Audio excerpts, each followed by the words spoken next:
Well, if we're gonna find any ghosts, we better split up. You're listening to Never Split Up, a horror movie podcast. There are certain rules that one must abide by in order to successfully survive a horror movie.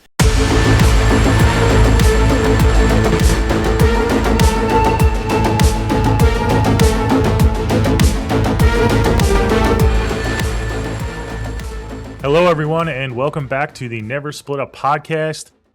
I am Nolan. Alongside me, as always, is Anthony and Oriana.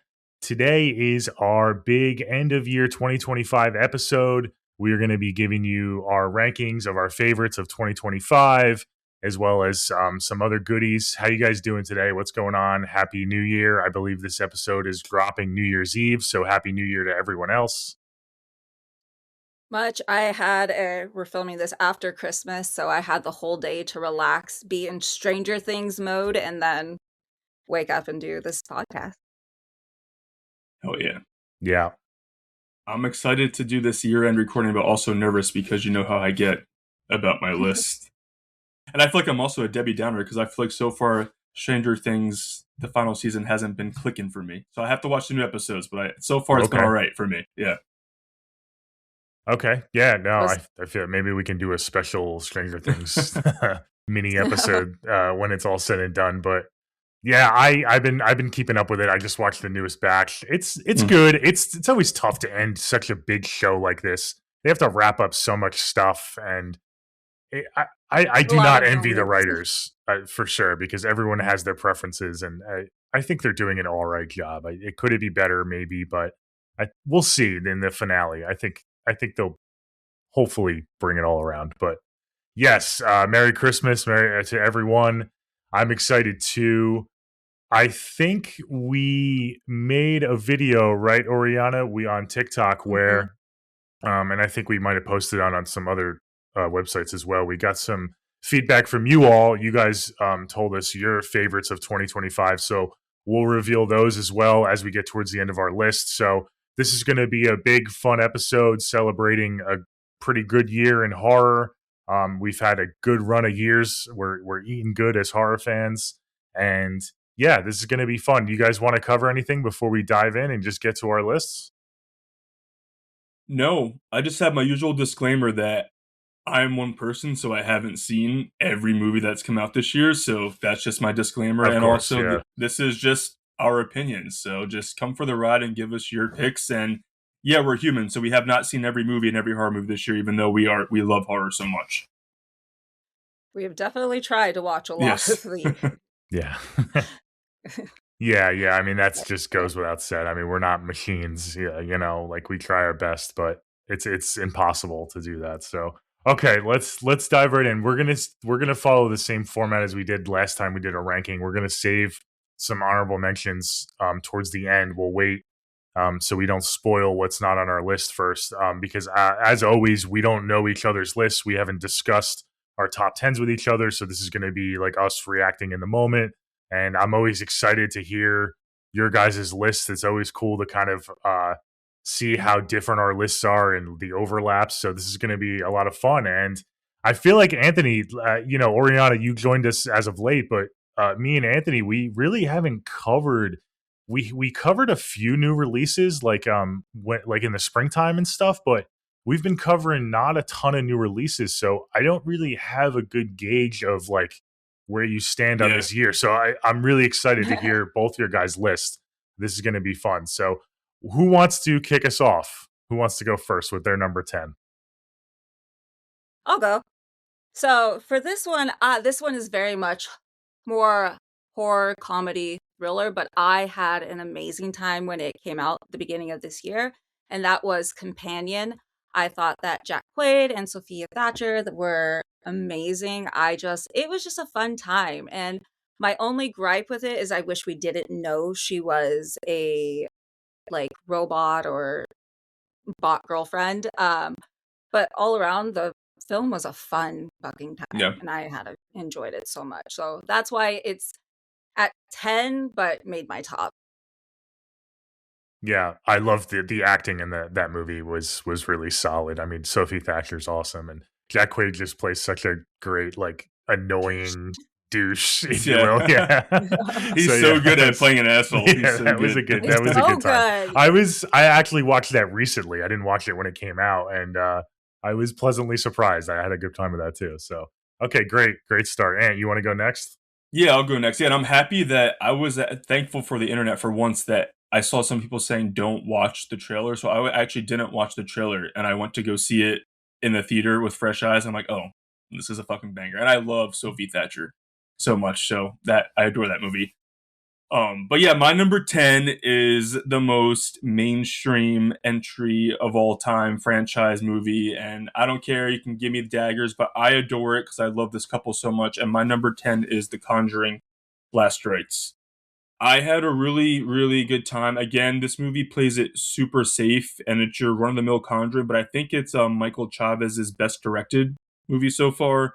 And I liked that it was so long and felt epic because we are saying goodbye to like horror's ultimate couple. And I love Vera Farmiga and Patrick Wilson so much. So I actually enjoyed the quiet moments of family time just as much as the horror moments. I think that's what I love about my horror. I like my character arcs. So I adored it because of them. I thought there were awesome jump scares. It was fun seeing it on an opening night with the crowd, seeing everyone scream and jump. It had a little more blood than the other Conjuring movies. Again, it still plays it super safe. You know where it's going to end up. You know, Conjuring movies always tend to have your, wrap it up in a bow endings, but that's why we love it. We like our popcorn horror too. So I adore this one. I got emotional saying goodbye to Ed and Lorraine Warren, and I love them both so much. And I think that they wrapped up the main Conjuring series in a very fitting way. I love callbacks to the earlier entries, little cameos. Again, I don't want to spoil too much of my list, but I'll give you guys little spoilers as we go. That's another, disclaimer. I'm gonna have to spoil some things, but I thought they wrapped it up in a very nice bow, and it warmed my heart. Just for horror movies, that's the one horror movie on my list that actually warmed my heart, so I had to include it. It was so sad to say goodbye to our I know. paranormal mom and dad. I was I like, I know. was emotional. I was like, I oh was God, too. we're never going to see them again. Yep. I love them. Yeah. Oh, that No, was a I good one. definitely agree. It was one of those films where it was emotional, like in the script, but it was just like you were just watching these actors kind of just have their send off, and you can tell that's like why they made the movie and why they wrote it. It was built into the script and everything. So I liked it. It was cheesy. It was a little corny, but it was very touching. Number 10 for me is the same. It's The Conjuring Last Rites. Oh. So yeah, we'll Woo. just roll it into mine. I liked it. I liked it. I liked it better than the third one. The Me third too. one definitely is my least favorite. I'm not a huge mega fan of the second one, like most people. So I actually think this one is just as good as the second one. Dare I say? The first one is untouchable to me. That will always be the GOAT for me. It's just a special place in my heart. I thought the second one struggled with some pacing, but we can get into that when we do. This one was it was a little on the longer end, but it was so focused on Ed and Lorraine that like anytime we were getting like more, you know, deposition or more just lore and flashbacks and to them and how they met is I was just eating it up. I was just gobbling it up. I loved it so much. The ending was heartbreaking, like in universe, but again, it was also heartbreaking out of universe, knowing that you're just saying goodbye to these actors. And it made a killing too, and it's Oof. definitely sparked some rumors that they're going to be continuing the franchise, which I have no doubt they will. Maybe with the daughter or something that could be interesting. So yeah, it was sad to see them go, but I think they went out on somewhat of a high note for sure. Hell yeah. Definitely. That birth scene when she gives birth So and she's good. just like pray. I got emotional and I was just like, oh, they did a great job with that, and I'm so happy that it ended the way that it did. Have we ever started a ranking with an overlap? This is pretty Yeah, good we're so right far. in sync I right know, away. yeah. I know. Look at this. All right, number 9. Let's go. Okay, so for me, this one is simply because I love this franchise, but the previous first two didn't really do it for me, but this one did, and that is Final Destination Bloodlines. This one unlocked some more new fears. I love just what it did for me. It felt like older Final Destinations, whereas you aren't focused on that like silly goofiness. It's there, but it preys on your fears. It has the comedic. I love the brothers. I loved the brothers. We've got Tony Todd's emotional like monologue and send off as well. And I don't know, this one just made me really excited, and I enjoyed this Final Destination. So that's on number 9. Oh yeah. Cool. Starting off with some big E franchises. This was a big year for big franchises for sure, for sequels and stuff. Yeah. Requels. Yeah. Yeah. All right. My number 9 is a fun, silly horror movie that I was giggling the whole time in the theater, and it is Oz Perkins the Monkey. I adore this movie. I know people are like so divisive, but I'm like, how? Because it's so fucking fun. Yeah, how? I don't get it either. Yeah. I don't understand. I feel like it is, speaking of Final Destination, it's like Final Destination meets Oz Perkins' quirkiness. It's so much fun. The death scenes are so absurd, but it knows it's absurd. So it's just like, how can you not just sit back, laugh, and enjoy the ride? I remember people who I saw it with in the theater were laughing and eating it up. So to see all the online discourse, I'm like, over the monkey? The discourse? So I don't get it, but I don't get it. I like to have a good time, and I like silly fun. So I like that we saw last year how he did Longlegs, which had some humor in it, but it was dark. It had a little more mystery vibe to it. And then he flips the switch and does this. I thought it was great. I actually have a confession. I wasn't able to see Keeper, so I couldn't compare all of his movies that I would like. I'm planning on seeing Keeper as soon as possible, but The Monkey was my jam. It was a riot. I had fun. I bought my popcorn bucket monkey, so I have a monkey at the house. I adored this one, and I thought it was silly fun, and I thought Theo James killed it in the dual role. I don't know what's not to like about this one. It was a nice 90-minute silly fun horror ride.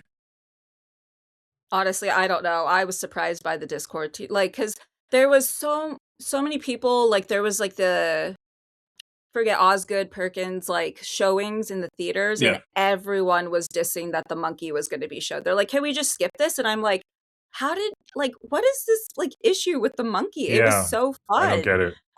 I don't get it either. Yeah, I didn't see this right away, so I saw it months later, and I finally got around. I actually got around to it recently, and I was like, this is what people were like saying was the worst horror movie like of the year and of the decade. Like I've seen some people take things to the extreme. So dramatic. It's so dramatic. I'm like, this movie was you said, and you were chuckling. I was hollering at the screen. Like it was, some of those kills were so creative and fun. And it was a good time for sure. That's a great pick. Okay. Number 9 for me is one that I didn't expect to like as much as I did. I thought it was pretty well put together. Pun intended. It is Together, starring Dave Franco and Alison Brie. This is a gem of a movie. Those two just have such good chemistry. I mean, talk about a powerhouse couple on screen that I could see like they make you believe like, oh, they could be a couple in real life. And I've seen like press tours with them together too. I mean, they have just as much chemistry off the screen as well. It's amazing. But yeah, they really, really sold this film for me, as well as some of the lore and some, I like my lore and some of like the mysticism and like maybe even sci-fi elements like going on in the cave and stuff. I thought that was a really good layer to this film, because I was expecting it to just be like kind of shallow, like a shallow body horror films, but it actually had some layers to it that I appreciated. And yeah, this was great. I mean, it's not like, my favorite body horror film of all time, but it was really fun. And seeing those two work out their differences together and try to solve this riddle together was really fun. I had a really good time with this one. Together. I'm happy you took my recommendation and you watched it before the end of the year. Yeah. Just the eyelashes sticking together is just burnt inside my brain. Can't listen to that song differently now. Oh, the mic drops are amazing in that movie. Yeah. Okay, so we're on 8 now? Yeah, rolling right along. Number 8. Okay, so this one, speaking of body horror, this one is a smaller one. It's an indie film. It was on Shudder, called Grafted. And I really loved the body horror in this film. It's, I don't know if either of you saw it, but it's about a girl who is kind of she's moving forward with her dad's experiment, who is working on skin grafting, and ends up kind of it going crazy with it. It's got the like body horror, but a little bit of comedic, like reminiscent of Mean Girl style to it. So Okay. it's a subtitle, so you'll have to read, but it was fun, and I just enjoyed watching her stick her salt. It's crazy. It's wild. Once you get to the end, I don't want to spoil it if you haven't, but she just loses her mind and uses that skin grafting to her advantage. But Well, yeah, that one was my favorite of I just recently. added that to my watch list because now I'm very curious. Yeah, it's on Shudder. So it like Okay. released, I think, in February or Okay. April. But yeah, not a lot of people have talked about it, but it was a fun time. Cool. I always Awesome. love when the smaller indie horror make it to our Yeah. list, especially our year-end list. So great pick. Awesome. All right, my number 8. We all know that I love a good sequel and a part 2, and I do think this part 2 is better than the first one in my opinion. It's Black Phone 2, my number 8. I had Nice. a really, really good time with this movie. I love the winter setting. I know people say it's like rips off A Nightmare on Elm Street, but like every movie takes, some inspiration from other movies. So I get it a pass. I know the rules are a little bit wonky with like how we can come back and whatever, but it gets a pass because it's all in the nightmare, realm, and it's all after death. So I give it a pass. My only issue, my only issue is that no like real time person got killed off. I thought there was a couple opportunities to kill off people in real time, like in their present day.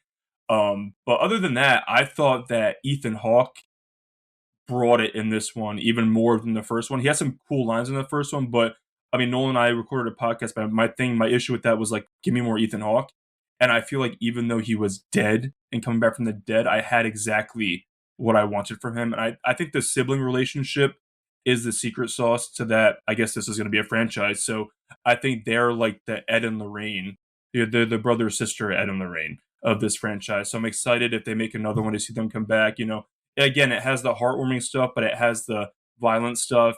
And I just love, a badass third act. And I love when they fight back and these protagonists fought back. And I thought it was just really clever. And I was nervous. I was like, really, Black Phone 2? When they announced, I'm like, why do we need this? But then I'm like, I dug it more than the first one. So it's a punk rock sequel, and I love Scott Derrickson, and I can't wait to see what he does with the part 3 because I think it did really well. So I'm excited to see it continue. But yeah, other than like the lack of actual death scenes, I thought the creativity was what really made me put this as my number 8. So I adored the sequel. I thought it was better than the first. I'll agree with you. Yeah, it feels like with the brother sister duo, there's a few years between the films. It feels like we're growing up with them. We're seeing them kind of Yeah. grow up and blossom. So if we get a third one with that duo, I think that's going to really kind of round it out. And they kind of go into their trauma and stuff. So I thought it was well done too. Yeah, I love that duo as well. And yeah, Ethan Hawke. I mean, Ethan Hawke and Scott Derrickson, just an amazing he's combo. on ice skates. Yeah. He's kids. I mean, it's awesome. Yeah. Okay. We're on number 8, correct? Yep. Yes, number 8 for me is one that I know is probably not going to be on your guys' list. It's borderline. Probably a lot of people won't call it horror, but I definitely call it horror. It's my only animated film on my list. It is Predator: Killer of Killers. This film, and I love Predator franchise. Yeah. I just eat it all up. This one was fucking awesome. It ripped, man. And I unlike Predator Badlands, which I don't consider a horror movie because, the Predator's the main character. It's just a straight up action flick to me. It doesn't have really many, it has monsters, but that's about it. But this one, the Predator is the villain, and there's different predators. I don't want to spoil too much if anyone hasn't seen it. Maybe you're turned away because of the animation or whatnot. If you're a fan of Predator, though, check it out. It's a collection of short stories, different time periods. It goes to like the Viking time period and the samurai and different time periods. And it's the Predator hunting these different people throughout history. And then it all kind of comes together at the end. But it's a phenomenal film. I was blown away. I'm so glad I finally checked it out. And yeah, I think it's horror enough to put on this list. So I have it here at number 8. Yeah. Horror is whatever you define it as being. I unfortunately didn't see that or Predator Badlands. I'm a little behind, but Yeah. I support it. Ooh, okay. Yeah. Both are great. Both are Actually- good. Badlands I love too, but just I don't really classify that as horror like I do with this one. Badlands, spoiler, one of our viewers had mentioned that was in Oh. their top. Very good. Oh, cool. Yeah. I'm glad. All right. So number 7, right? Yeah, number 7. Yeah, okay. Oh, so this one, it made me emotional, but the horror I felt was bad enough, and that was Good Boy. I loved God. that I cried and was scared the entire time. Like, it's been a very long time where I have been able, like, haven't been able to watch a scene and just look away, and that's just because I'm emotionally attached to this dog. But I thought I loved what they did. I loved the unique point of view, and it made you feel a type of horror different than normal horror. And so I think they did an amazing job. And the fact that it took years for them to get this film, I love that the owner and the dog are also the owner and dog in the film. Like, I loved it. It was great. I guess I'll have to watch this now. I kind Oh of told my myself God. I won't watch it, but I guess I will. Give I heard the Indy ending is all very the divisive. awards. It's very like different, Oh, it's so good. unique. Yeah. Oh, it's a good. Just give Indy's the best actor of the year award. He should be getting Amazing. all of the awards. All I of saw it. that in theaters as well, and I didn't go to see it unless I found out that the dog, spoiler, was not going to be killed off. But I still was like in tears the entire movie, and I thought it was a really good movie, like about a bond, and it showed us how much our dogs love us versus the other way around, where it's usually like how much we love them. So, and it's just heartbreaking, but it's heartwarming.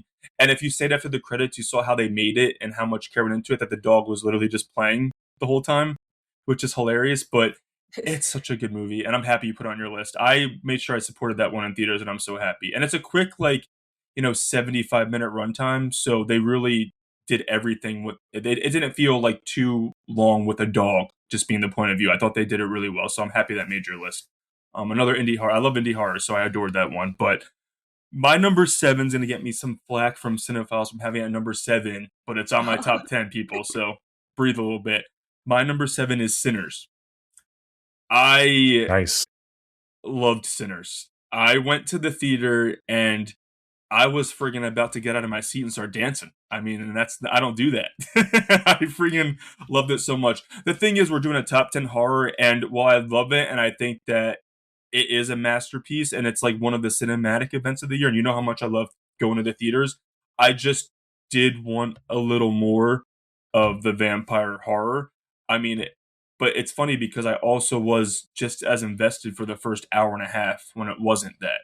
So I think that is a testament to Ryan Coogler and how capable he is as, we're going to do a horror movie, but I'm going to do everything else. And I like how, again, I'm someone who doesn't like a message with the movie attached to it, but this one was a movie and a social commentary blended together very well. I wasn't being talked down to. So I always appreciate that. The cast is awesome. I mean, I was fist bumping in the end when the action goes crazy. It's just such a well done movie, and I think that Ryan Coogler is just getting better and better and better with every movie that he directs. And I hope he comes back to horror, because this was a banger, and it gets more violent than I thought it would. It's just a good blend. I feel like it's just so many different genres blended in one, but horror is that, because you can use so many different, themes in a horror movie. And I just think that it was awesome. And I was fist bumping, and it's one of those movies where you have a movie every couple of years where the whole audience claps.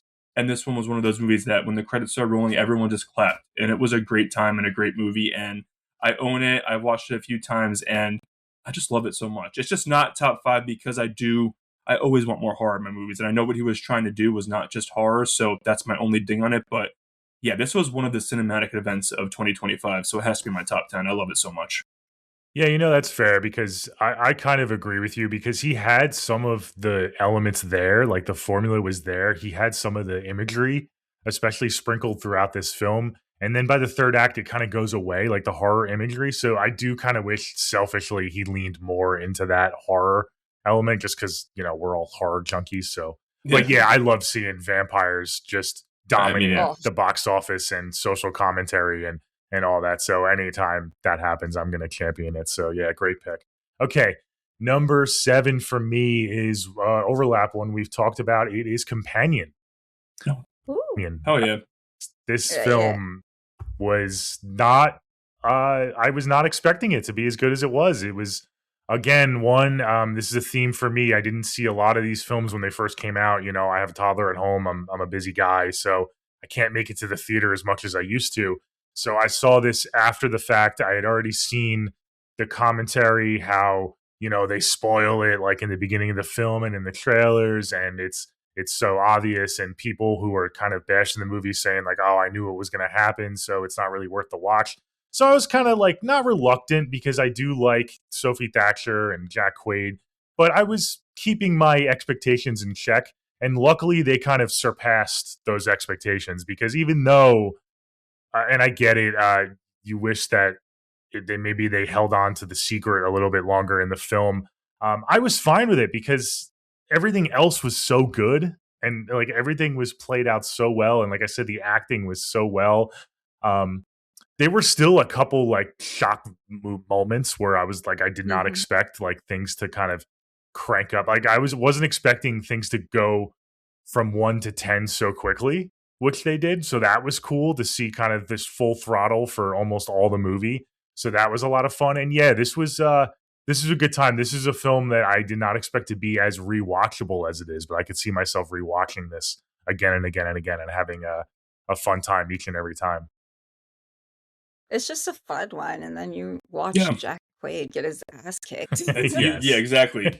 You're rooting for your Little punk. protagonist the whole Yeah. time. I love that. Yeah. He just plays such a great asshole. does. Like, Yeah. It's so cool though, like the twist on her, like her being the final girl, and she's She's like such a good cyborg. final girl. I Yeah, love her. Yeah. I freaking love her. Yeah, she's great. I know. we definitely need more films with her in it. Oh yeah. Definitely. Yeah, she's a All rising right, star so- for sure. Yep. Okay, number Isn't she 6. coming out with something? I can't remember. Oh, okay. She's So already number in the. 6. She's a horror girl. Yeah, we're on number 6. Yes. All right. So this one, I loved it. I just, in comparing it to other ones that they've done, I think I love them more, and that is going to be Bring Her Back. I think about the grapefruit scene often, and then Ollie was just, that kid was scary. He was the scariest thing out of everything. And I loved the story about the grieving mom trying to bring her daughter back. And it made my stomach cringe inside. There was just some things that I wish in the story progressed further that I felt like kind of stunted it, which is why it's not higher in my ranking. But overall, I loved this film. I thought it was one that definitely left an impression on us, and I can't wait to see more from these filmmakers, because they do amazing films that make my stomach cringe, and I need more of it. Yeah, I need the Filippo brothers to never stop doing horror. I'll just leave it at that for now. All right, my number 6 is going to be from a director where we all covered a movie of his already, and it's going to be Dangerous Animals by Sean Burns. I fucking loved going to see this movie in the theater. I thought it was such a good time. You know, I love a final girl, and God, do we have a final girl in this movie. She's so badass. I love her so much. He's 3 for 3 between this, The Loved Ones, and Devil's Candy. We have to cover that still, by the way. I think that I'm like so bummed that he doesn't do more. I know he like says it's on purpose that he takes so much time. I'm like, dude, you're giving me everything I want. Can you please keep doing it? Because I love how you go into it thinking it's a shark movie, but it's a serial killer movie, and the sharks are just enhance it. And it's just, I don't know, it's just such a good concept. It's so much fun. Jai Courtney is doing his thing. I think this is probably the best I've ever seen him in a movie. The actress's name's not coming to my head, but she is so good as a final girl, and it's just everything I kind of like in a horror movie. I love serial killers, and if you're going to give a quad a car or two, and isolation when you're stranded on a boat, it's just blended everything so well. She doesn't give up. She's a badass. It's one of my favorite opening scenes of the year. The opening scene is so friggin' good. I don't want to give it away because I feel like this is one of those movies that not everyone has seen, so go watch it. You'll have a good time. It's a good summer movie. Definitely check it out. But I love Dangerous Animals, and I cannot wait to see Sean Byrne do more, because I feel like all of his movies so far have been bangers, but they all are so different as well. So that's when you know the director's doing his thing. So I really adore this one. This was a good one. I liked that they didn't make the sharks the actual like villain of this. I loved the serial killer using the sharks as, you know, the tool to get rid of people. I thought this was definitely a fun one. I enjoyed this one for sure. I'm glad it made your list. That's a fun pick. Yeah, Yeah. I wanted more. I wanted more victims, more shark attacks. Not that More I bodies. wanted the sharks to be the Yeah. the bad guys, like you just said, but give me like a anthology show where he's just like Yeah. taking a new group every time. I mean, that's like gold mine right there. So that's a great pick. I'm happy to see that made one of our lists. That's Yeah. awesome. Yeah. I loved it. Okay, great. Number 6 for me.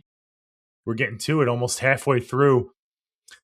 This is a theme also for my list. It's funny as we go through our list and we like talk about them out loud. You notice patterns and themes in your list that you didn't think about when you're just kind of thinking of them. But this was another kind of dark horse. I saw a lot of online chatter about this movie. Like, it's so good. I've seen this as a lot of people's number 1 of the year. And I was like, yeah, okay, like looks okay. And I was like, wow, this is really good. It's The Ugly Stepsister. This movie really affected me. I watched it alone, like at nighttime. Not just the body horror. The body horror we could talk about in a second, but like just the themes and the heaviness and the ending. That ending is just so heavy and intense. And I finished the movie and I was like, wow, that was really good. And then I woke up the next day and I found myself like thinking about it a lot. I was like, oh my God, like that was a really powerful film. And then like the rest of the week I was thinking about this film. It was like the only thing I can think about. And credit to, you know, the script writers, the directing was awesome. Some of these body horror scenes with the close-ups and stuff, it's like I literally had to like do one of these where I was putting my fingers in between my eyes, and I don't do that very often. The eyelash scene is what got me. I know everyone talks about the ending with the tapeworm, but the eyelash scene, anything with eyes, I just like, ugh. Shout out to I don't know if I'm pronouncing her name right, but Leah Myron plays Elvira in the film. Amazing performance by her. By the end, how just twisted and mentally fucked up she is by the end of this film. She put on a powerhouse performance, and this is awesome. It's a cool twist on a beloved fairy tale, you know, the Brothers Grimm, and it's foreign, so don't let that dissuade you.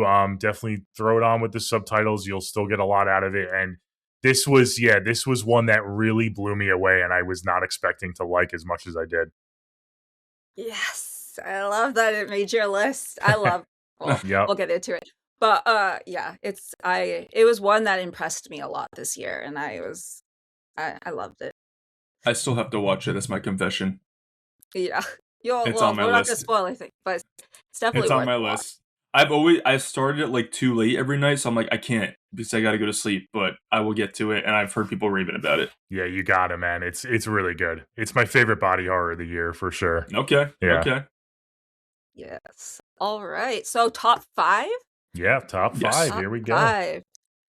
All right. So this one, I had a lot of fun with it. It's mystery, and the characters themselves are over the top, and that was Weapons. I love me some Aunt Gladys. I think her character alone stands out. I loved the mystery of what exactly happened to these children, and you kind of try to figure it out, and you try to going along with it, but it kept me just intrigued the entire time. Could it have been a little bit more horror? Absolutely. I definitely think it could have used a lot more horror, a lot more potential deaths. But overall, this one, I loved it. I had a great time with it. So that's why it's made the top 5. Cool. Yeah. Cool. Yeah. All right. All right now. All right, so I've actually noticed Nolan's talking about trends, and I've just glanced at my entire list, and every single movie in my top 10 is a movie that I saw in theaters. So I just want to say, everyone, that, you know, I'm really nervous about this Netflix taking over studios, because obviously I love theatrical horror the most. And my number 5 was a theatrical experience that was in a packed house and an IMAX screen, and it was Weapons. And I fucking had a blast with Weapons. I really, really, really loved it. Nolan and I covered Barbarian. We both really liked it, but I felt like I wanted more from like the underground basement. So like, what else? Like, that's not the only thing that's down there. What else is down there? I feel like I didn't get enough of that. But Weapons, to me, was just like firing on all cylinders. I loved it. I had a blast.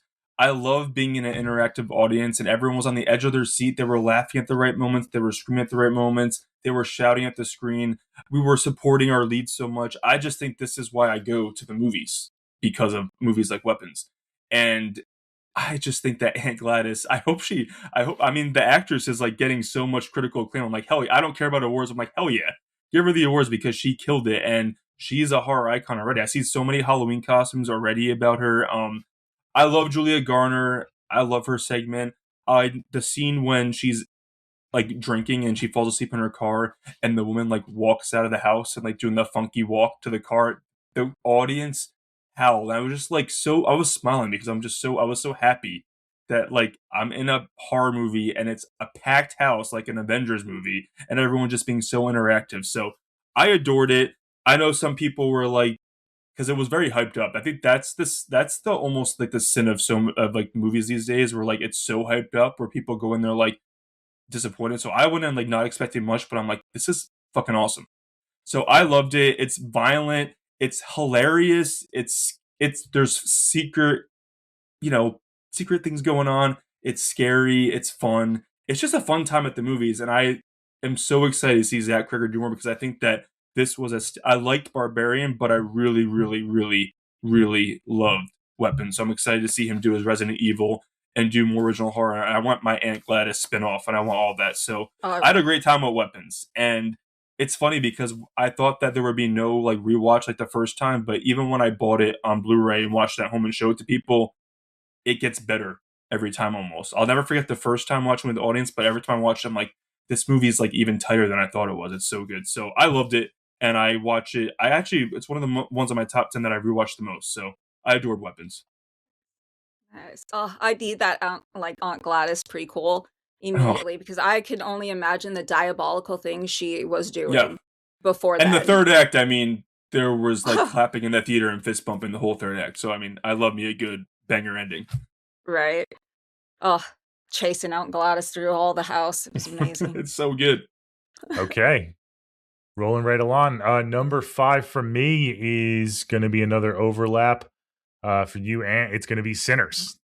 Oh, hell yeah. Okay. One of the biggies of this year. Huge release. Everyone was just raving about it. I saw this in theaters. It was one of the few that I actually was able to go out and see. Not opening weekend. I saw it a few weeks later because everyone was like, you have to see it in theaters before it leaves theaters. And I'm so glad I did. I can't imagine seeing this. I mean, I have a pretty good setup at home. I have like a cool home theater in my basement, but like, I'm so glad I saw this on the big screen with the speakers blasting. Like you said, Ant, that dance number where they go through the decades and the era. Like, I was like, all right, like I was feeling it in my seat. It was cool.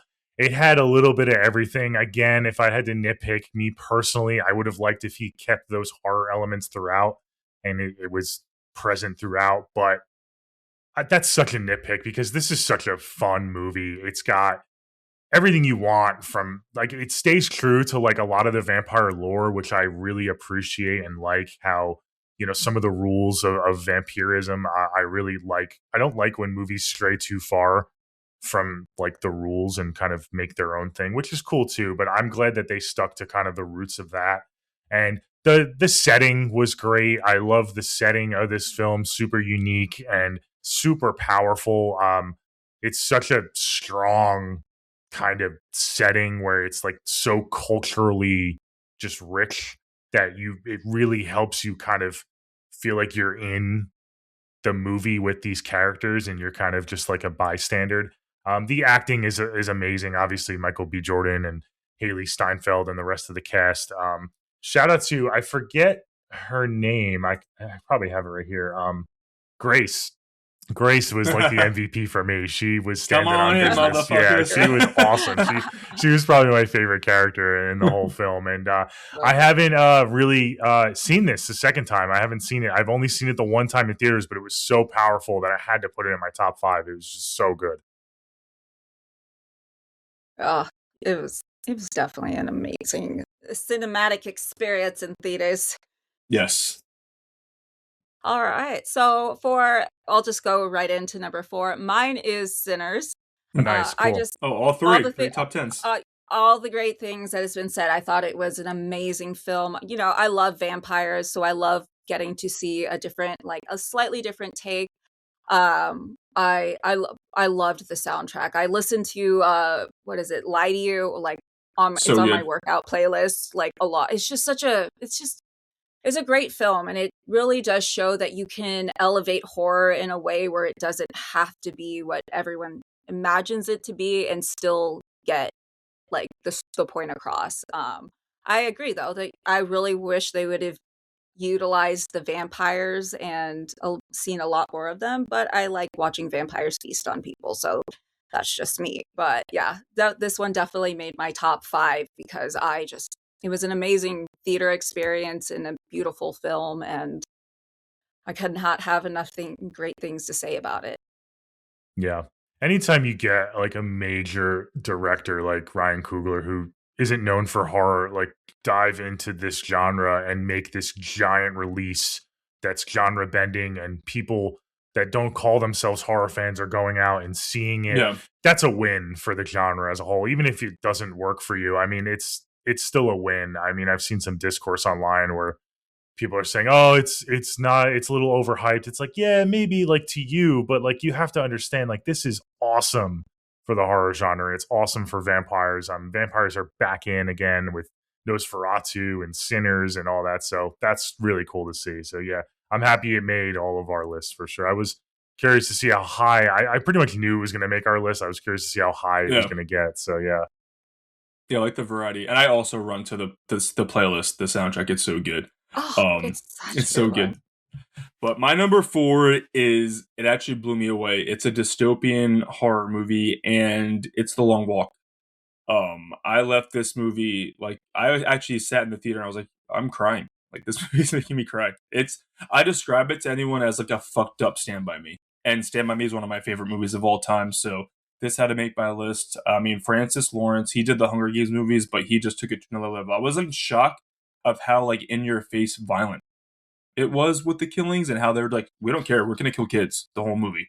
So I like when there's like pulling those strings. I mean, Mark Hamill's an icon. You love to hate him in this movie. David Johnson Really? and Cooper Hoffman are so good as the leads, but to me, the standout for me is someone who I've complained about in the podcast in the past, but I do love her. I've always loved her. I think Judy Greer should win all of the supporting actress awards, because her like 3 minutes of screen time literally broke my heart and made me cry. I think she is the definition of a character actress in this movie, and I think she deserves all of the awards and all the praise for this movie. She absolutely broke my heart, but this movie from beginning to end, it really hooked me in the whole theater. I don't know why people thought they were going to like a fun horror movie, but by the end, it was just silence because of how powerful it was. And I also am someone, as Nolan knows, I like a coming of age story, and this is like coming of age and Stephen King fucked up horror story twisted into one. So again, it was touching, it was heartbreaking, but it was also like hopeful, and like the bond that they all created together. So I love me that kind of movie, and The Long Walk is a movie that was specifically made for me. So I adored it. I loved it so much. Yes. Oh, yeah, she definitely made me cry the first like She few made me minutes cry. in, and Yeah. I was like, oh great. When she's screaming, like saying it's okay, when he's apologizing, I'm like, this is just, I need to leave. You're right. It's so Bawling. sad. Yeah, definitely one I got to check out. I couldn't pull the trigger on renting it. It's not free yet, so I just didn't get around to it. I wanted to, but I just didn't. So I definitely got to put that at the top of my list. I know, Yes, and you've been you championing definitely it do. for a couple Oh, months now. You've been telling me to watch it. it's So so good. okay, great. So number 4 for me, before we get to our top 3, this is a biggie. This is another biggie. I just did Sinners. This is another big one. One that I wish I could see in theaters, but it just didn't release anywhere near here. Is Frankenstein, Guillermo del Toro's Frankenstein. Fucking, I mean, now we're getting into the terror. I mean, we're in top 4. These are all just masterpieces. Even Sinners was but like my top 5 are just all masterpieces. Gothic horror, Guillermo del Toro. the performance of the cast in this film. Mia Goth and Jacob Elordi and what's his name, Oscar Isaac.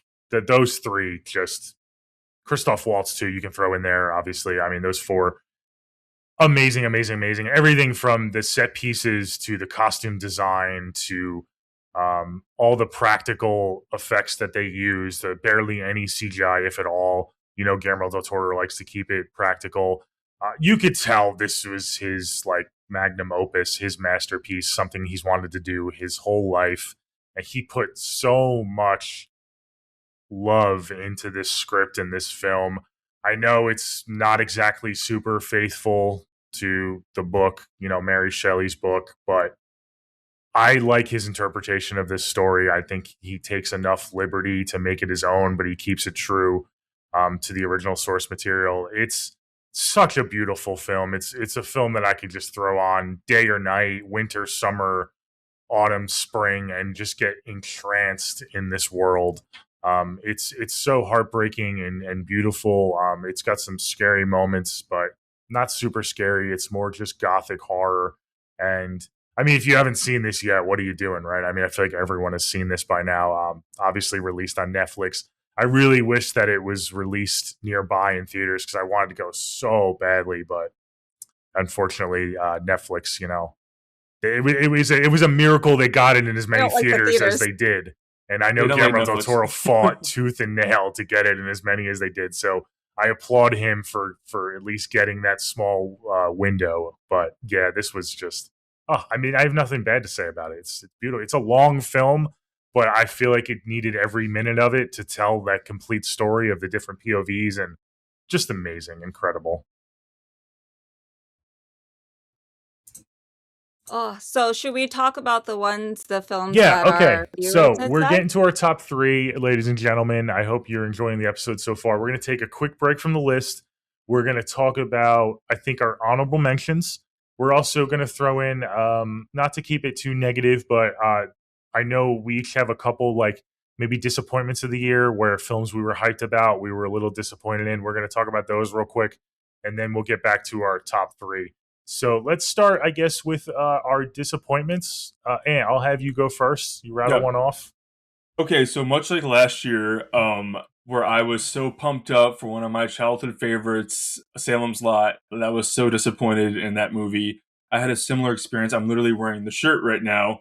I love I Know You Do Last Summer so much, and I Still Know You Do Last Summer so much. And the new one, it was my most hyped up movie of the year. And while I don't think it's an unwatchable movie, I think it's a very, very messy movie that just really doesn't understand what makes I Know What You Do Last Summer. I Know What You Do Last Summer. I love that we have Ray and Julie James back. I mean, I love Jennifer Love Hewitt. She's in my top 5 favorite Final Girls as Julie James, but I feel like they're in it for marketing purposes and not to serve the story. And spoiler alert, when they're going to do the ending that you do in this movie, you need them to be the main characters. And I need my girl Julie James to be screaming more. I need her to have a chase scene. I need her to confront who the killer is at the end. When if you know who the killer is. The fact that she is not the lead and we don't have a full-on showdown is really disappointing. The fact that that killer is supposedly dead, even if we do get another one, it's a wasted opportunity.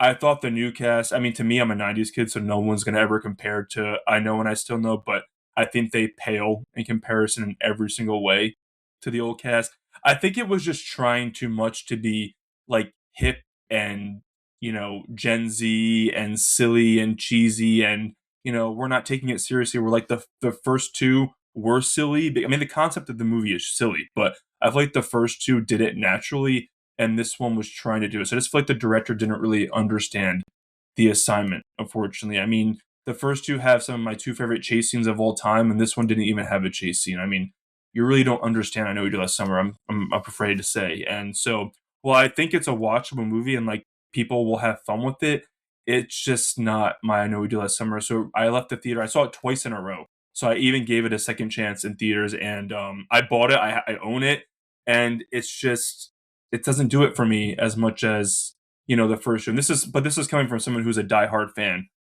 So I did leave a little bummed out, and now I feel like the way the movie ended, the tease, is the movie that they should have just made for this one. And now that it didn't do, amazing at the box office, I'm afraid we won't get the movie that I actually want. So it bummed me out. I'm not going to lie. Yeah, we covered this earlier in the year, so Yeah. check out that episode.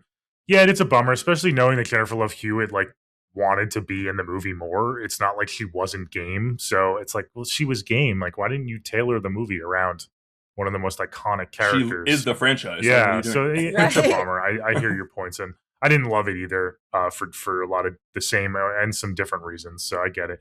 Okay, I'll go next. A big disappointment for me.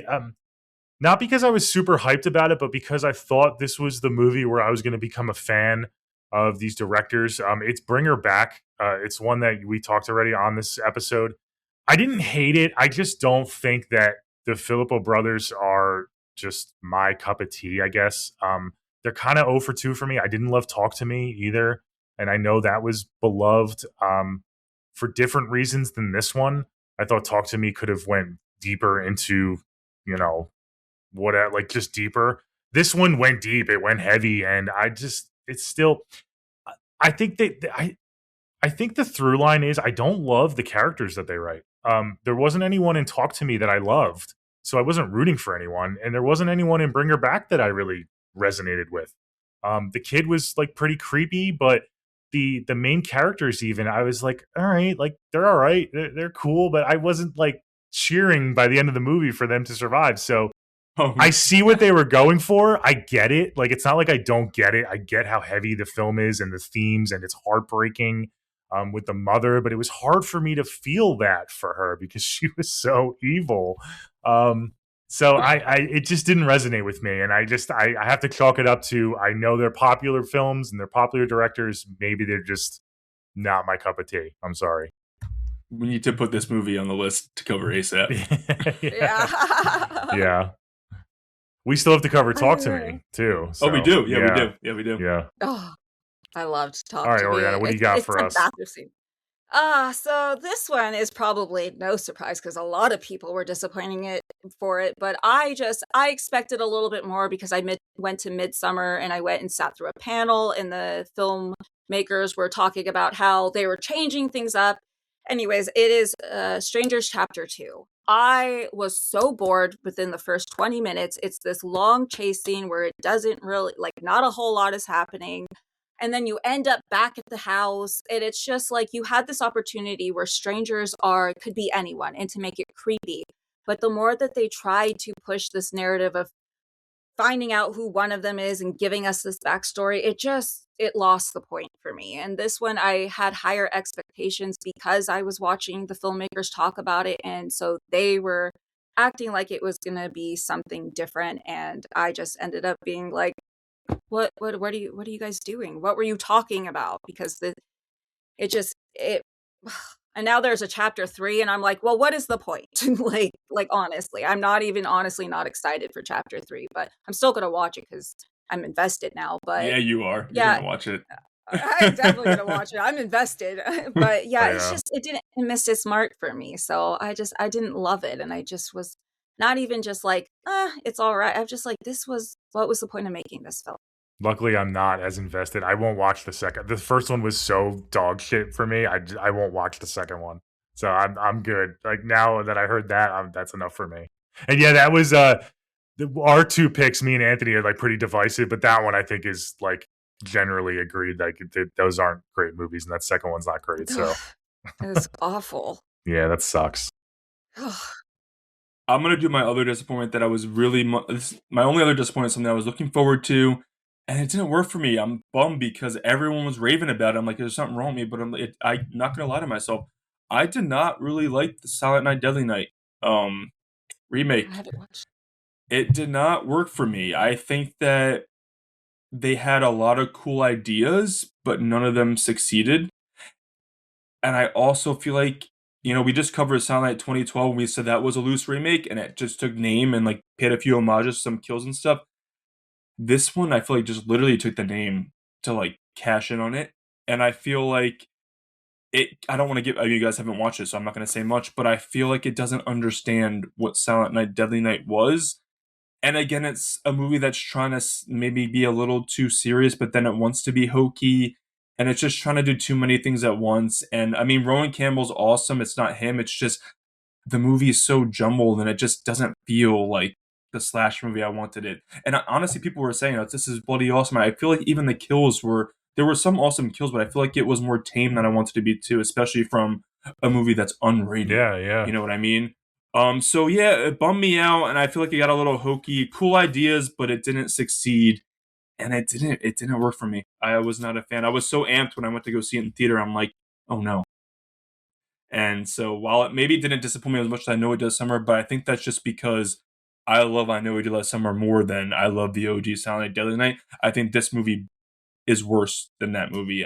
For me, I see people raving about it online saying this is exactly what I wanted. I'm like, okay.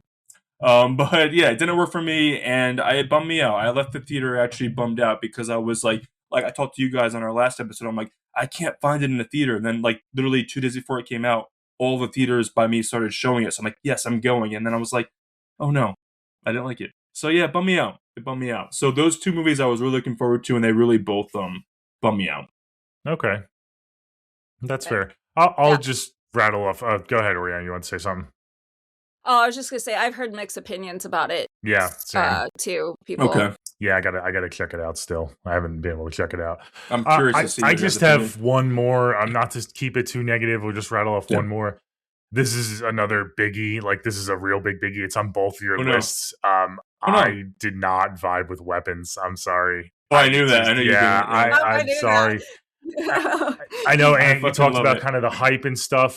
The thing that bums me out is it wasn't the hype like from the studio or the trailers. It was like literally Zach Kreger, his press tour. He was hyping this movie, saying like it's way crazier than Barbarian, and it's got so many more twists and turns. You're never gonna see what's coming next. And so I was ready for this because I didn't love Barbarian either. I really appreciate that film. I actually like Barbarian more than Weapons now that it's all the dust is settled. But I was expecting to love this film. I was like, all right, he's finally just gonna like go completely like roller coaster ride, like so many twists and this big mystery. And then when I got the film, I was like, all right, there's no mystery because like there technically is a mystery, but you figure it out pretty quick. Like the even before it's Aunt Gladys is revealed, you kind of know like basically what's happening. Like the kids are all like being controlled somehow. You get the whole witchcraft stuff. I'm gonna be honest with you. Aunt Gladys is iconic, and I love the Halloween costumes, and her look is iconic, and the performance was iconic, but I wanted a scarier villain.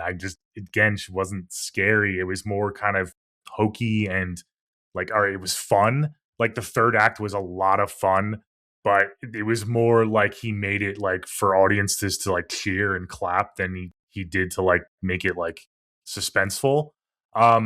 I didn't love the biggest gripe for me was the structure of the film. I think we talked about this, Ant. I didn't love how they had the 4 different POVs and we went back in time for each POV. I think that only works when the ending is so tight knit and everything kind of intertwines. I hated I feel like the cop and the junkie, while very entertaining, could have been cut completely and we wouldn't have really missed anything. So that kind of bothered me. It kind of dragged for me. I did see this in theaters, by the way, so I did get the theatrical experience. But yeah, I mean, it's not a terrible film. It's a film that like maybe could make my honorable mentions if I didn't want something completely different than what it was, because it's a solid made film. I mean, Julia Garner and Josh Brolin, I wanted more of them because they're great, especially together when they're kind of trying to figure out things together. They're amazing. But yeah, it's not like completely terrible. I just compared to like how others, I mean, you guys both have it on your list and people just love this film. I wish I was on board with you guys, but I just have to be honest with myself, just didn't quite do it for me. All right. That's why we do the podcast. Grab your That's why we do pitchforks. that. I'm sorry, people. Yeah. It's okay. You could grab yours for my disappointing. So for my one, I didn't love Black Phone 2. I personally loved Black Phone 1. For me, what really lost it for me was in the first one, what made the grabber scary is that he was human. He was someone that you can really see being terrifying.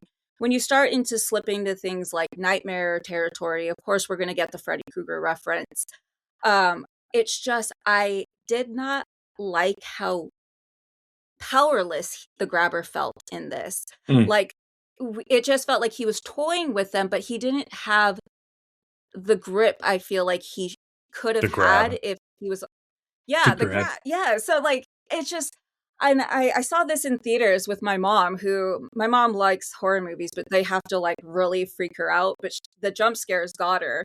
And this, it's just, I loved the sister. I didn't really love the brother. He just, he tried to be emotional. It just didn't work for me, but I loved the sister's acting. I thought she was amazing. Ethan Hawke, of course, is amazing as the grabber. Maybe I wanted more of it. I just want to be afraid of the grabber. I don't want to feel like I can kick his ass on the ice. Okay. So, Okay. yeah, so that one I don't think it's a terrible film. I still think it's a well-made sequel. I still love the original compared to the You know, it's a sequel, funny so. trend I saw with when the Black Phone 2 came out. The people that loved the first one didn't really vibe as much with the sequel. And then the people like me and Ant, because we've talked about the first one, Yeah. who liked the first one but wanted a little bit more out of it, maybe, I think really vibed with the second one more. So it's a kind of switch. I mean, I like both of them. I think the second Yeah. one is better than the first because I'm on the side of I like the first one. I don't love it, but it sounds like you loved the first one and you kind of just maybe like the second one. So that's very interesting how I've seen that pattern before with those. Can't Yeah. please us. Can't please us horror I Yeah, you know, see, fans. right? this I is why mean, we love it. geez. Yeah, I know. We're Sorry, Scott. we're so spoiled. We're spoiled. We're very spoiled as horror fans. Okay, Spoiled. let's get back to the positive now. Let's do a few honorable mentions before we get to our top three. And I'll Yeah. let you go first. Yeah, I'm gonna rattle them off because I have Yeah, me. go ahead. Final Destination Bloodlines. It's one of my favorite franchises. I adore it. It's not top tier Final Destination, but I still think it brought the fun back, especially when you have ones like Part 4 that bum me out. I think Tony Todd's speech was awesome. I think the kills were awesome. I just think that I didn't feel the vibe as much as like the characters I did in the original trilogy. But I still think it's a great movie, and I love Final Destination. Good Boy. That movie spoke to me. I'm a dog lover, and it broke my heart, but it put it back together. I love a movie that's based off a dog's love for their owner. I thought that was amazing. Companion, you guys both had on your list. Fun time, fun movie. I just think I wanted it to be like, if I'm doing a top 10 horror, needed more horror in it to be horror, but I loved it so much. VHS Halloween is one of my favorite VHS movies. It's a banger, so we're going to cover something else later, but I agree. And I think it was a banger. And I think there's one segment that is the darkest segment in all the VHS movies, and a lot of people are very divisive on it. I fucking loved it. I thought it was mean, and there's some child deaths, and it's dark, and it's fucked up, and I loved it so much, but it also had the fun popcorn horror, so I love VHS Halloween. I'm like hit or miss on that franchise. Clown in a Cornfield, amazing gateway horror. I loved it. Fun slasher, seen the theaters. I adored it so much. If you guys have not seen it, you can bring your kids, do whatever. It's just fun, but it also goes there with the gore. So I adored it. I thought it was fun. Hard Eyes, I thought it was the perfect blend between a rom-com and horror. And whereas I know we did last summer, I thought it got a little too silly. I gave it a pass for Hard Eyes because it is supposed to be a rom-com slasher. So where I thought that one succeeded in the hokiness, I feel like I Know We Did Last Summer just drowned in it. So I adored that. I don't know if you guys have seen Bone Lake. I love me a sexy erotic horror, and I don't want to say too much, but watch Bone Lake because it's about two hot couples and shit goes down. Go watch it. I just saw The Housemaid, and I didn't think, I was like, okay, it's gonna be like a cheesy movie. It was fucking good, and Sydney Sweeney and Amanda Seyfried, one of my favorite performances of the year. So if you haven't seen it, go see it. I thought Until Dawn was overhated, and I thought it was a throwback to early 2000s Dark Castle horror. I had a blast with that movie. And yeah, those are my honorable mentions. I will say the one movie I want to defend, if I don't have enough time, I think that the Strangers trilogy is getting too much hate. I think that I agree, or not saying to you, because you gave valid criticisms, but when I see people post like Strangers Chapters 2, worst horror movie of all time, I'm like, have you seen horror? like because Eh, there's way I haven't worse than seen that. it, and I kind of agree with that. I did 1 stars. Let me tell you. It is I think it's watchable, and it's literally, you know who's a saving grace is Madeline. Is her name Madeline Klein?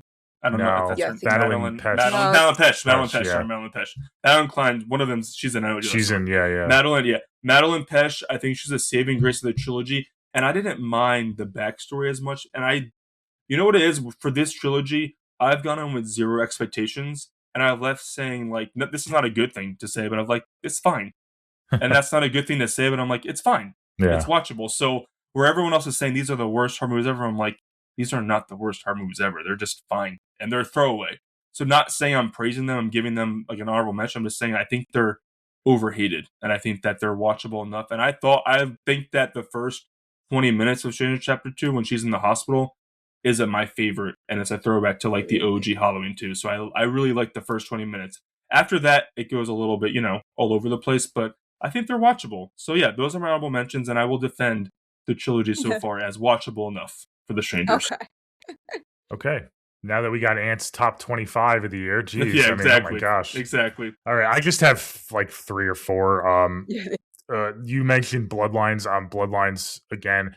It wouldn't be in my honorable mentions if it wasn't for that opening sequence. That opening sequence good. is one of my favorites in the whole franchise. It absolutely rips.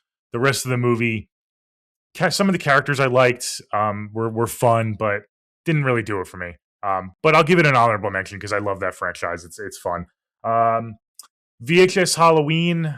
It's an honorable mention. It's also one of my disappointments. It's kind of borderline because I was so looking forward to it, and you hyped it up so much. I did. I'm sorry. I loved it. Yeah, you really did. You did. I was like, "Are we watching the same movie?" It's I good loved because it. I'll always appreciate this franchise for letting different directors, and I know this one had like even like small time directors, not very big known directors, make these segments. So I will always champion that. Get these smaller directors out there on the big screen or even on streaming, Shudder, whatever. I didn't really. I think it went way too hokey though.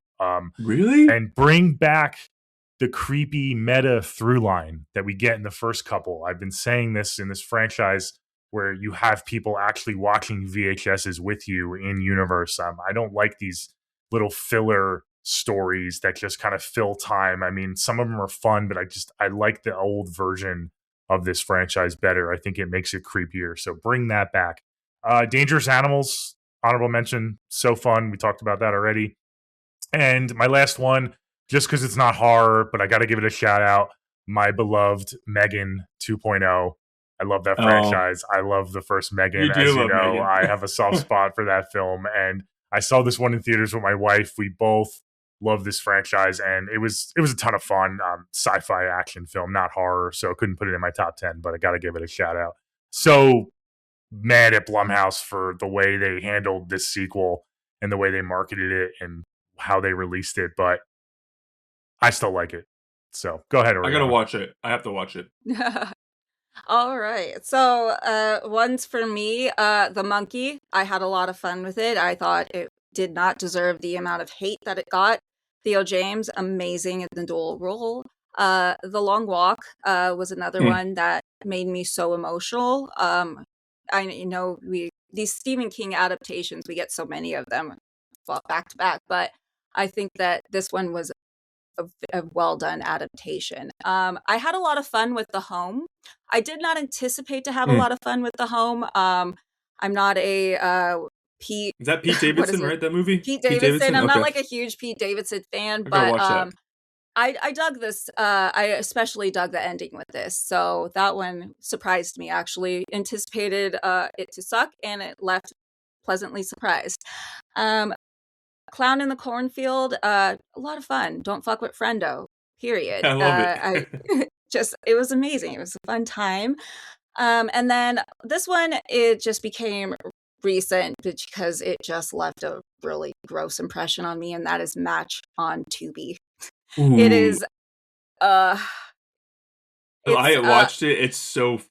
I actually forgot, but that might almost crack my top 10. It's so good it's for yeah, a that one, for a Tubi movie. I Tubi. was like, whoa. Yeah, so that one it left an impression. I felt myself thinking about it for days after. That's and what I telling wanted people about Barbarian it. to be. is match. That's what I wanted from Barbarian. It did have the barbarian vibes. It did. So much so. But yeah, those are some honorable mentions. I could list a longer list, but I'm keeping it short. Okay, great. So now Top we're in our three. top three. Before we go over our top three, Oriana, I know you Mhm. put out a video, like we mentioned before. You got some of our viewers and listeners their top movies of the year. Why don't you rattle off a few that came up the most from people? And so, what's the general consensus for them? Yeah, first, thank you to everyone who commented and let us know your top. A lot of you really loved Weapons, Sinners, VHS Halloween was on Oh. there. Dangerous Animals was definitely mentioned. Bring Her Back, not so much. Final Destination was mentioned as well. Hard Eyes, and then Ugly Stepsister. Nice. Okay. We so have yes, our audience has taste a little bit. thank Okay. Yeah. you. Yes, thank you everyone for chiming you. in, and we always look forward to talking with you guys and hearing your guys' opinion, and we can't wait to hear whose list you agree with more on this. So, okay, let's go. Top three. Oriana, kick us off. Whew. All right, so this one is in a battle with my top two, but I've gone back and forth, and when we're gonna stick with horror, I'm gonna. Anyways, this one is I loved it. It is Frankenstein. Nice. I loved what Guillermo del Toro did with it. You could really tell he loves this story and that he has been curating and focusing and making it what he wants to tell. And the way that I felt towards Creature and is not like how I felt in previous films or even with the book. I hated Victor. I thought Oscar Isaacs did an amazing job with us just hating him. And this film just, the wardrobe, the sets, Mia Goth, actually, I loved her in this role. I could have used, her with being the mother and then that symbolism and then later being, I'm blanking on her name, but I love the little leaf moment. There were so many soft and sweet moments and so many terrible moments, like with the blind man and that scene. It was a very long film and I loved every minute of it. And I didn't think there was one dull moment. I wasn't bored. A beautiful, beautiful story told. And I'm so happy and I wish I would have been able to see it in theaters. But, Netflix hates theater experiences. Boo. Awesome. Boo, Yeah, I'm glad Netflix. that made your top three. Great pick. Okay. I have to give it a rewatch. It didn't hit me on the first time, so I have to try it again. Really? Wow. Okay. Yeah, I got a little bored. I know it's like the Wow. minority, but that's another one that. Okay. I'm not a big period piece guy, but yeah, also I mean, I could see it. It's a long film. dragged. I had to split it up into Yeah. 2 nights because I didn't have the And time. I don't do that. You know me. Yeah, I didn't have the time to watch it, but yeah, so good. All right. All right, my number 3 is a movie that's one of my favorite theater going experiences of the year, and it is Together. I Wow. was so nice. in shock at how much I fell in love with this movie. I enjoyed it more than The Substance. Like, I fucking love Together so much. I thought that, Dave Franco and Alison Brie, obviously they're married in real life. I think that's the secret sauce of this movie, that they were able to go to places and feel so comfortable with each other to be so vulnerable. But I don't even think it's just the body horror that made it so good. I think it's just the moments of them before anything happens. Like, I think the biggest reaction I've had in the theater the whole year is when Dave Franco just lifts up the cover of his blankets and you see his mom, pop out from under the sheets. I think the whole audience, like, literally jumped out of their seats and screamed. And I love that stuff. It freaked me out.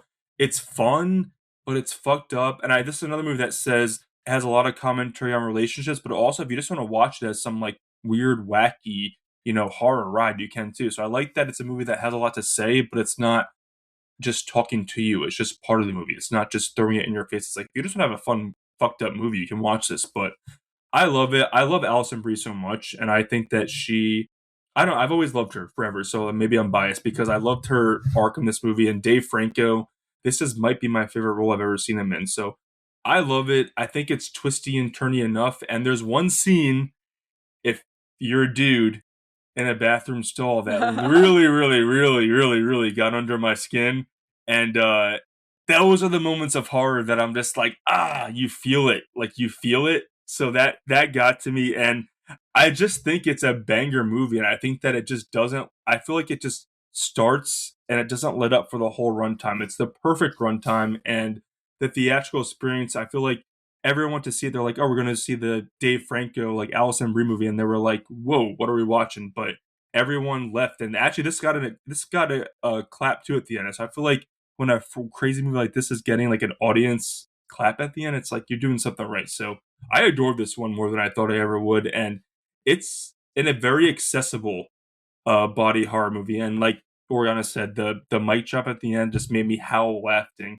And, you know, it gets a little cheesy with what happens at the end, but I feel like the ride and the destination's worth it. So I really adored this movie more than I thought it would. It was my surprise of the year, but it's obviously one of my favorites, top 3. So I love it. I rewatch it a lot. I bought the Blu-ray and I can't wait to watch it again. Wow. I feel like that ending worked out with how the film was going. That ending was like Yeah. perfect for it. It fit.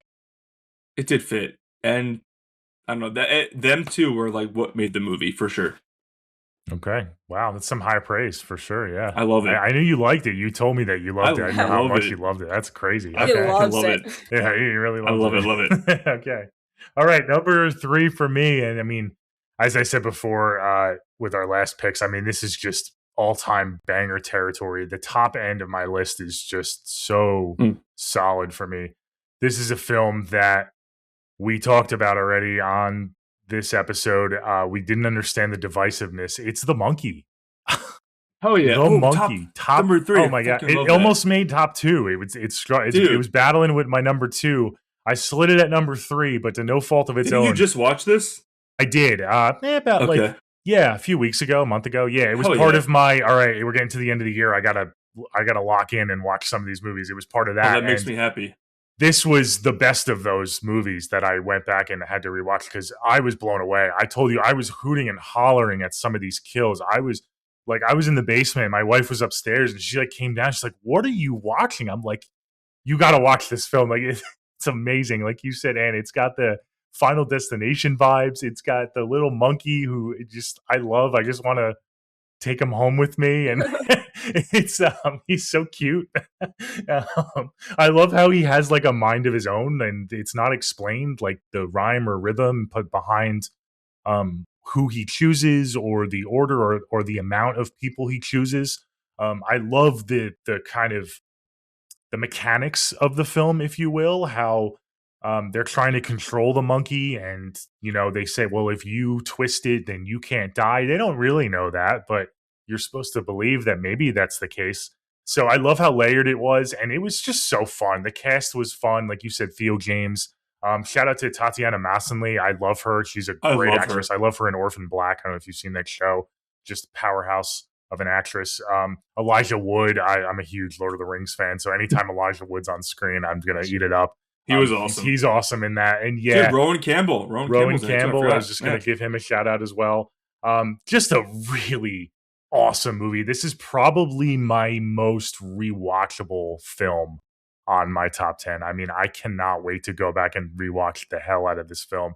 It had so much there. I did not expect it to be as deep and layered as it was. But I love the mechanics of it all, and I love when a movie kind of puts you in their shoes. It's like, all right, how would you handle this, and how would you go about it, and like, would you try to destroy it? Would you try to keep it safe? Would obviously you can go the evil route and try to use it against your enemies. Like, it's so cool. It was so cool. Shout out to Osgood Perkins. I want him to do this tone more because I love his other tones, but this tone he just nailed completely. It was awesome. And that makes me what happy. worked was how great the script was too. I mean, the script was so tight and bulletproof because it wasn't like, it was self-aware, but the script played it largely straight, and it just blended so perfectly that I was just eating it up. I'm happy because I was nervous that you weren't going to like this. Really? So You were? Pleasantly, Okay. yeah. I'm happy, bro, because my favorite moment in the movie is not even a Destiny. It's when Tatiana, whatever her name is, she is giving the speech about, like, everybody dies. Yeah. Like, some people die in their sleep. Some people have pain, but like, just dance and enjoy the ride because we all go to the same destination. I'm like, that resonated with me. It was a hokey movie, but that moment I was like, ooh, I like felt something in that Mhm. moment. So I'm happy you brought that up. Yeah. I'm happy it's in your. That's amazing. Yeah, it's like, I who did says not know that if you to were a like it or kid, not. too? It's like, what Yeah. the fuck? And she was talking to her kids like, "You're gonna die." Like, yo. Yeah, yeah. I think I like remember hearing that line. I was like, oh, okay. Like, who says that to your kid? But I guess no gentle parenting here. Wow, I'm Okay. happy. So, All right, the all top two. right. Here we go. Oof. So this one, I'm excited for its next installment, and it's going to be 28 years later. I visually was amazing. It was something I had been waiting for years. I love the evolution of the infected. I love Alf. I love getting to see Big Alpha and how crazy he is. I love the I'm blanking on his name, but I love the doctor and studying the dead and memorializing them and the way that he's looking at it. I thought what I wanted for this film, I know I went in with a lot of expectations, and at first, I was harping on like little mini, like small Yeah, I know you were minuscule thrown things, off a but bit, right? Your first watch, yeah. I Yeah. was so thrown off. Yeah, I remember But you saying that. when, sitting back and watching this, I loved it. I loved, for something to be a sequel for one of my favorite franchises, I couldn't have asked for anything more. Maybe more zombies, or I don't know. But yeah, it left me wanting more. And it makes me excited to watch Bone Temple. So it's maybe not my most rewatched of the three, but it's still up there in top. And I think that coming back with after so many years and giving us something, an evolution of the story is big. So it's why it made my top two. Awesome. Great. Yeah, I Oh, mean, yeah. and shout out to our episode and all of our episodes covering that franchise earlier in the year in preparation for 28 years later. So go check out those episodes. We really do deep dives in those films for sure. Okay, Ant, you're number two. Right. My number two, right? So yeah, my number two. I've been talking about like the theatrical experience and a packed audience this whole episode, and my number two is actually a movie I had to wait to see a month after it came out, but I still got to see it. And it was like me and one other person, and it impacted me so much. It gave me all the feels. And my number two is 28 Years Later.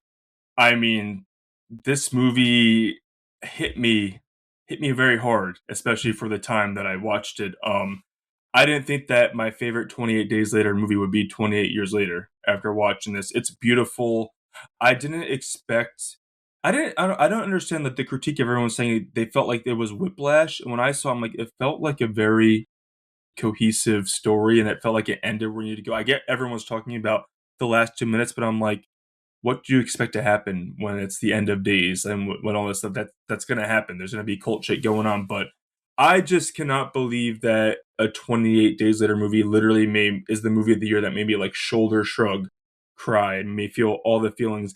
I didn't realize it was going to be, again, Danny Boyle. I should have known better because he was never going to make just a typical legacy sequel. He was going to do something special, and this movie made me feel all the feelings in, like, I love the horror stuff that's going on, but it also like literally touched my heart. And it's also a coming of age movie, and it's about a kid who just has to go through the loss of a parent, which is something I went through this year. So it just spoke to me in all the levels. I think Ralph Fiennes is amazing. But I do think that the standout of the movie is Jodie Comer. I think that her as Isla was the heart and soul in the movie. And I think that I'm very, very happy to see her son. You know, we saw the trailer for the movie that he's going to be the one who takes over, this little trilogy that's hopefully coming our way. And I fucking loved it so much. I actually fell in love with it. And once it ended, I'm like, I cannot wait to watch that again. Even though it was a hard watch for me, I was like, this is what I want from my horror. And it was everything I wanted and more. And I was actually blown away. And that's not a movie where it was a packed audience. It was just literally me and the screen and nothing else. And I just felt like I was floored by it. So I agree with Oriana. It's my number two of the year. And it made me feel all the feelings, but it also made me amped that one of my favorite franchises from the 2000s is back in full force. And it's my favorite one of all of them so far. And that's a lot to say for someone who's a 2000s kid who loved, the first two. So yeah, I'm in love with 28 Years Later. And I'm so happy that we're going to get a new one in literally less than a month. Weeks. Yes. I know. So excited. Yes, shout out to Oh, the the Bone trailer Temple. looks Yeah, good. we're going to be covering that. That's going to be our next episode, actually. So stay tuned for that. It's going to be towards the end of January. So go watch that opening weekend so you can stay up to date. Okay, number 2 for me is going to be one you guys both talked about for different reasons, but I absolutely loved this film. It's The Black Phone 2. This film I saw in theaters. It was one of the few I did see in theaters. The visuals blew me away. I love winter horror. I love that setting for horror. I have a soft spot for snowy atmosphere and all that. Super cozy. This is going to be a very rewatchable movie just for the imagery alone. Ethan Hawke's performance, the dialogue, where like some of his one-liners are like so cool. So good. Yeah, it's so good. Like I said, the atmosphere, the winter cozy vibes. I can't wait to put this on like in the middle of a snowstorm. I know, Oriana, you said the acting didn't work for you completely, like the brother and stuff. I thought the emotional moments were, I think some people online were also saying like it was a little too much. I thought it was just enough without going overboard with their father who comes to, I love what they did with the father, how he could have been a fuck up in this film, but he actually goes to the camp and like is a good dad and tries to save them and doesn't fuck up. So I thought that was a cool little wrinkle because you thought it was going to go one way and it didn't. So I appreciate that. I love how the sister, at first it was the brother in the first film who was the hero and who escaped the grabber. Now it's the sister who kind of takes the spotlight and becomes the hero, and the brother's in a supporting role. So I love that switch up, how they both had their moment. I hope if they make a third one, they can kind of come together as a team and both kind of defeat the grabber once and for all together and have like equal amount of share of responsibility. I think that'll be cool to like wrap up the trilogy. But yeah, this movie was amazing. I understand your gripes, Anthony, Oriana. I understand like the lack of real kills. It didn't affect me. It didn't bother me as much. I thought the tone was dark enough to where I didn't need more kills. The flashback kills we got were enough, and some of the violence in the film was enough. The scene where he's tossing her around like in the kitchen is just amazing. It's awesome. I mean, total Freddy vibes, right? But I was just eating it up. It was so good. I thought the climax was really fun. It was predictable, like you weren't like on the edge of your seat or anything, but I thought it was really well done, the finale as well. And I can't wait to see more. I love me some Scott Derrickson. I love Ethan Hawke. And yeah, give me more Grabber. Yeah, I'm down for more. I just want to be afraid of the grabber again. That's all I ask. All right. So our what's your number number one. one?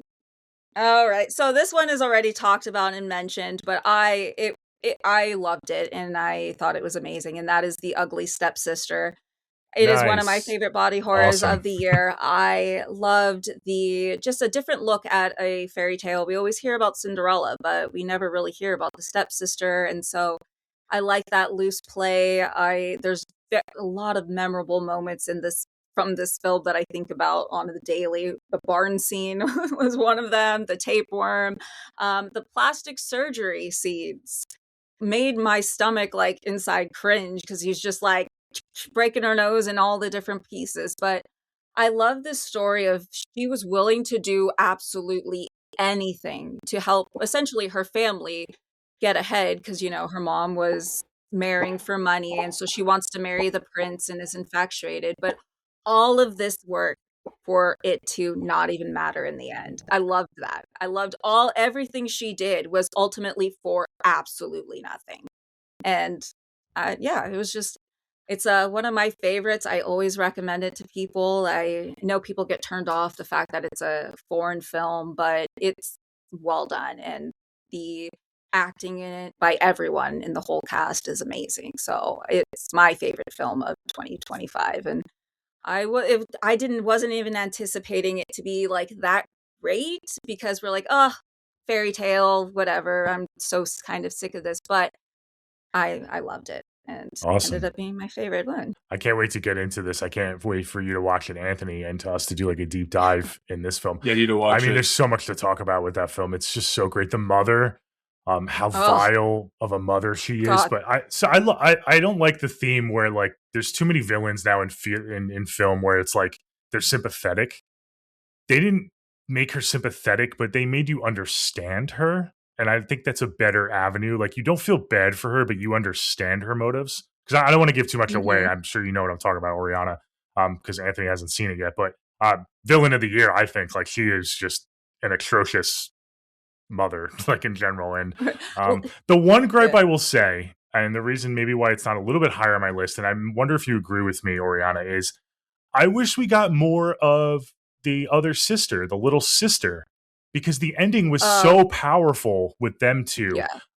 But we didn't really get many scenes throughout the movie of their bond. So I wish they established that bond more. We get the scene in the field, obviously, but other than that, we Mhm. don't get a lot of bonding moments to really show how close they were. So the ending kind of, while it was really powerful, it kind of came out of nowhere. It's like, oh, the sister does actually care Give a and shit. is like, yeah, give a shit. So I kind of wish they explored that more. But other than that, yeah, it's Yeah. just a really phenomenal film. That's awesome that it made your number one spot. I'll have to watch it. It's on my list for sure. I'm excited now. Yeah. That's your number one. That's pretty Yeah, that is impressive. impressive. All right, my number one is going to be a movie that I like my disturbing horror, and I like bleak and dark, and it's just a movie that made me feel all the things, especially also after the year that I have, and it is Bring Her Back. Wow. Oh crap. Yeah, Damn. Okay. Oh, it yeah, sounds I know. good. No, when you were talking that, I was like, all right, we gotta have a talk. Wow. So this one really affected you. Okay. Yeah, Yeah. it did, and I saw it before, my personal stuff Yeah. happened, and it still affected Yeah. me just as much. And actually, when I rewatched it, it affected me even more. But I just love that it's just so mean. It's just a movie about darkness and about grief and what grief can do to you mentally, emotionally, and it can make you not think rationally and do things that are obviously very crazy. At first, I didn't have any sympathy for Sally Hawkins' character, but when I rewatch it now, it's like obviously she's the villain, but she is just wanting to bring back the most important person in her life. And when you have a loss like she does, you can blame her for what she does because it's not right, but you have to sympathize with her a little bit. And I just think the Filippo brothers, they get me. And I like darkness and I like meanness and I like how they really just go for the jugular and they don't care. Like I left it, I'm like everyone. Actually, I had people in the theater. There was a couple people who left the theater because it was just too much for them. And Nolan and I have a mutual friend, and I said you got to go see it. And he texted me after. He's like, "Dude, what the ever loving fuck did you just make me watch?" Our friend Mike is like, "That might have been one of the most disturbing movies I've ever seen." I'm like, "Yes, that's what I want in horror." And I don't know, it just did things for me. And the more I rewatched it, I'm like, yes, this. I like the horrific, mean horror and dark horror. And if I'm gonna have a horror list, my number one has to be a movie that's dark and mean. And this movie did all the things that I want in a horror movie. It's not a movie that is like rewatchable, have a gang over and have fun. It's a movie that's like, ooh, this cuts deep, and I can't wait to get into it because I want to hear more of Nolan's like perspective of why he thought it was disappointing, but it did everything I want in a horror movie, and I actually prefer it to Talk to Me. It in a fucked up way. I thought Talk to Me was more fun horror, even though it's not fun horror. This one just did everything that a horror should make you feel, and it should make you feel bad. And this is to me the feel bad movie of the year, and that's why I loved it so much. And it's my number one, and I'm obsessed with it. What? Yeah, clearly. I mean, damn. That's like, wow. Okay. Yeah, Yeah, I'm excited to cover it now for sure. I mean, number one, that's like a masterpiece for you. That's it because is. there's a lot of good movies this year. So Yeah, there's wow. some scenes where, even I was like, ooh, Yeah. Yeah. some of Ollie's scenes, one thing I will agree, there's one, I don't want to give too much spoilers, but there's one thing that happens to one of the protagonists that I'm like, my heart broke at, third act, and I'm like, oh no, because I love the two protagonists so much, the two kids, and one thing happens, and I'm like, oh no, but yeah, this movie did a lot of things for me, and the more I watched it, I'm like, fuck yeah, it's mean. I love it. Okay. All right. Two two interesting picks for your number ones that I did not expect. I mean, The Ugly Stepsister is awesome to see that. I mean, that's like a foreign film as your number one. That's really cool. And then, yeah, I didn't know you loved it that much, Anthony. So that's a Yeah, I surprise for me. do. Okay. Mine, unfortunately, is not really a surprise to anyone. It's 28 years later, my number one. Just, this was a good year for horror. I had a lot of disappointments, but I said the top end of my list is so stacked. But this one just rose above the rest for me. I saw this in theaters, and I'm so glad I did. And I'm so glad you were able to get to the theaters to see this film. Yeah. Talk about a beautiful film. The cinematography and the lighting, the scene where they're running across the water bridge with the night sky and everything. It's just so beautiful. And then obviously you get to the second half of the film, when you get the bone temple and all that, and the metaphors and the layers and dealing with grief and the heaviness of that. It's such a complete film, and you guys touched on it, but leave it to Danny Boyle to just not do a regular run of the mill sequel. He's gonna take it and push boundaries. When this movie first came out in theaters, I was seeing a lot of discourse. A lot of people didn't like it. And even before I went and saw the film, I was like, all right, this is exactly what I wanted. I wanted him to push boundaries. These are probably the same people that didn't love 28 Days Later when it came out, the same type of people, because he was making a different kind of film. And I'm so glad that I saw it in theaters. This film, it's just so perfect for me. I'm so excited for the rest of this. I think it's a planned trilogy to come out. I have some theories on what's going to happen in the second film. I think that the Jimmy gang is going to maybe kill the Alpha character, and I think that's what's going to have them kind of clash with the Doctor, because I think the Doctor is going to form a relationship with that character. I think that's my theory on the second film, but I can't wait to kind of dive into that film with you guys on our next episode. But yeah, this film was incredible. I was blown away. Thank you, Danny Boyle, for reviving this franchise and giving us 3 very different movies. And you said it's your favorite. I will say, it's right up there with 28 Days for me. I like them for very different reasons. I will say, though, that this was a bigger, bolder film that he nailed. I think this was a harder thing to nail, especially with an established franchise like this, to just fire on all cylinders and just completely knock it out of the park. I think is really bold and really daring, and he just went for it. And I'm so happy he didn't play it safe at all, because it worked beautifully, I think. I'm so glad he did not give me the same shit that I was expecting. I'm glad. I was like, I am so happy with what he did. And it was honestly the Jimmies that threw me off, but the Jimmies are what I am most looking forward to in Bone Temple. Yeah, right. I know. I'm like, okay, I'm ready to see what crazy shit he's gonna, all of them are gonna do. And I'm worried for Spike, but I have faith in Spike that he's gonna kick ass. And yeah, it's amazing. And shout out to Jack O'Connell, Sinners and 28 Years Later and Bone Temple. Room for a ride. Yeah. Right? Okay, guys, that was our top 10 Woo! lists. We made it through. I think our lists were pretty different. We had a couple overlaps between the 3 of us, but we all had different number ones, so that was cool. That was really cool. So why don't we do a recap? Let's do a recap. We'll go through our 10 through 1 real quick. And I'll let you go first and just rattle yours off. All right. My number 10 was The Conjuring Last Rites. My number 9 was The Monkey. My number 8 was Black Phone 2. My number 7 was Sinners. My number 6 was Dangerous Animals. My number 5 was Weapons. 4, The Long Walk. 3, Together. 2, 28 Years Later. And number 1, Bring Her Back. My favorite mean horror movie of the year. Okay, great. I'll go next. Number 10 for me was Conjuring Last Rites. Number 9, Together. Number 8, Predator Killer of Killers. Number 7, Companion. Number 6, The Ugly Stepsister. Number 5, Sinners. Number 4, Frankenstein. Number 3, The Monkey. Number 2, The Black Phone 2. And number 1, 28 Years Later.